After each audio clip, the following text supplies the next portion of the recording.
Good morning বন্ধুরা, কেমন আছেন সবাই? আশা করি সবাই ভালো আছেন। অনি অনুজ ব্লগে সকলকে স্বাগত। আজ আমি ব্লগটা এখান থেকেই শুরু করছি, আপনারা প্লিজ দেখতে থাকুন। এখন মাছ ভাজাটা বসিয়ে দিয়েছি, এটা শুধু মামামের জন্য মাছ ভাজাটা হবে। মামামের জন্য মাছ ভাজা দিয়ে পেঁপে আলু দিয়ে জিরে বাটা দিয়ে একটা মাছের ঝোল হবে। এটা মামামের তরকারিটা আমি এবার বসাচ্ছি। প্রথমে একটু পাঁচফোড়ন দিয়ে দিলাম, তারপরে একটু কাঁচা লঙ্কা, একটা কাঁচা লঙ্কা, তারপর সবজিটা দিয়ে দিলাম। সবজিটা দিয়ে এবার লবণ হলুদটা দিয়ে দেবো। নিলাম, এবার লবণ হলুদটা দিয়ে দিলাম, লবণ দিলাম, হলুদ দিলাম, জিরে, এবার জিরে বাটাটা দিয়ে দিচ্ছি।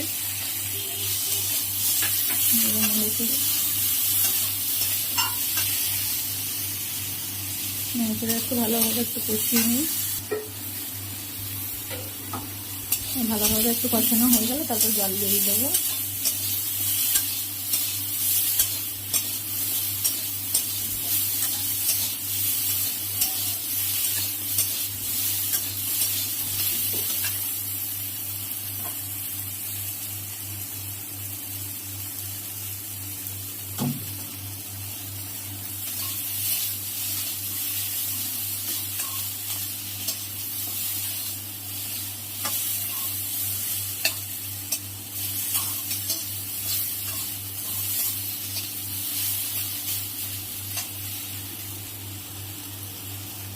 একটু ভালো মতো একটু কষানো হয়ে গেলে তারপর জল দিয়ে দেবো। তরকারিটা মোটামুটি আমার কষানো হয়ে গেছে, এবার জল দিয়ে দেবো।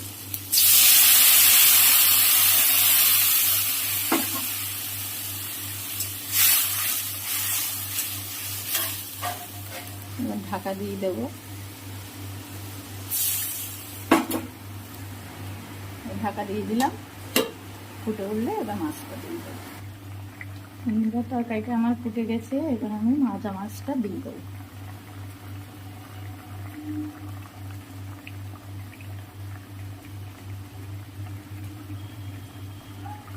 দিয়ে কিছুক্ষণ ফুটে গেলে কিছুক্ষণ পরে তরকারিটা আমার প্রায় হয়ে এসছে। এবার আমি একটা আলু ঘেঁটে দেবো, যাতে করে তরকারির স্বাদটাও ভালো হয়। একটা আলু ঘেঁটে দিয়ে নিলাম।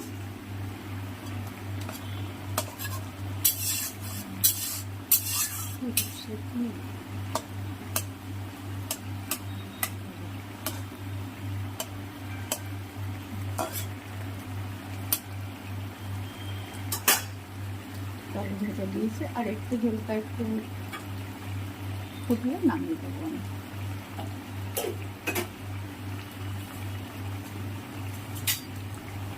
তরকারিটা আমার হয়ে গেছে, এবার আমি নামিয়ে নেব। আমি বানাবো চিংড়ি মাছ দিয়ে খসা সহ কাঁচা কলা বাটা, দেখতে থাকুন। ফার্স্টে আমি কড়াইতে তেল দিয়ে নিলাম। তেলটা আমার একটু গরম হয়ে গেছে, এবার আমি লবণ হলুদ মাখিয়ে রাখা চিংড়ি মাছগুলো ভেজে নেব।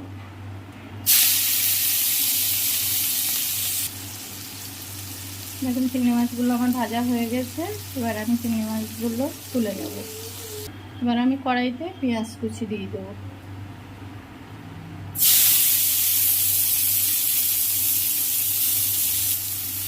পেঁয়াজগুলো একটু ভাজা ভাজা করে নেব। দেখুন পেঁয়াজটা আমার ভাজা ভাজা হয়ে গেছে, এবার আমি পেঁয়াজটা নামিয়ে নেব। পেঁয়াজ ভাজা এর কড়াইতে আমি সামান্য পরিমাণে তেল দিয়ে দিলাম।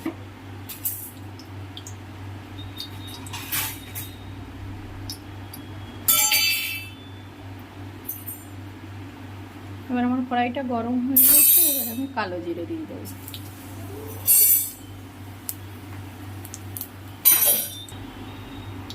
এবার আমি একটা কাঁচা লঙ্কা দিয়ে দেবো। শুকনো লঙ্কা নেই, তার পরিবর্তে আমি কাঁচা লঙ্কা দিয়ে দিলাম, পাকা কাঁচা লঙ্কা। এবার আমি কেটে রাখা খোসা সহ কাঁচা কলাটা দিয়ে দেবো।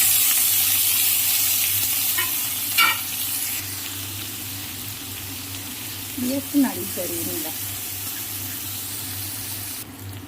দেখুন আমার অনেকটাই ভাজা ভাজা হয়ে এসছে কালো জিরে আর লঙ্কা দিয়ে। এবার আমি স্বাদ মতো লবণটা দিয়ে দেবো।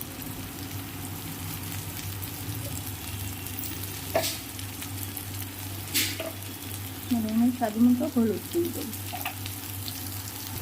আর একটু ভাজা ভাজা করে নেব।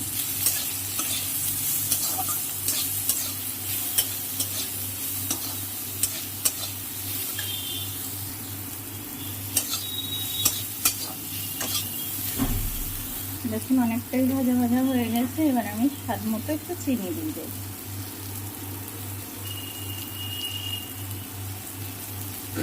আমরা ব্রাউন সুগার খাই, সেই কারণে আমার চিনির রঙটা কিন্তু লাল। দেখুন আমার কলার খোসাটা অনেকটাই ভাজা ভাজা হয়ে গেছে। কলার খোসা সহ কাঁচকলাটা অনেকটা ভাজা ভাজা হয়ে গেছে। এই পর্যায়ে আমি নামিয়ে নেবো। এবার আমি দেখুন বন্ধুরা, আমি সবগুলো একসাথে ভেজে তুলে রেখে দিয়েছিলাম। এগুলো আমি সবগুলো একসাথে নিয়ে এবার আমি মিক্সার গ্রাইন্ডারে দিয়ে বেটে নেব।